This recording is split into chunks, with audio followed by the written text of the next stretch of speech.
The Hill State People's Democratic Party hardcore member Srimati Biolinda L. Nonglait, who unsuccessfully contested the assembly election in 2018 from Mount Hatrashant Assembly constituency, is trying her political fortune by joining the National People's Party. Biolinda L. Nonglait, along with other HSPDP members, have formally joined the NPP at a program held at the NPP office at Lower Lashamere in Shillong. The HSPDP deserters were warmly welcomed by the National President of the NPP and Chief Minister of Meghalaya, Conrad K. Sangma, and Rajya Sabha member Dr. W. Kharluki, who represents Meghalaya. Speaking to the media, NPP leaders said the joining of Biolinda L. Nonglait, Hatrashant area in West Khasi Hills.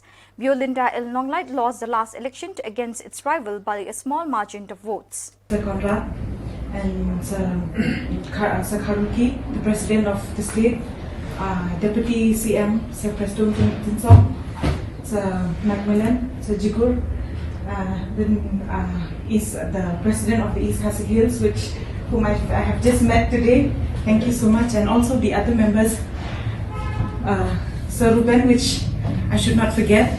He has been the convener. It is a great honor, I should say, and great pleasure to welcome all of you formally to the party. We have been discussing and talking about this for a long time, and we were all looking forward to it. So today, finally, it has happened, and I think this particular moment is a very, very important moment for the party in terms of the state and also in terms of West Khasi Hills district. I think it's a big boost that we will have.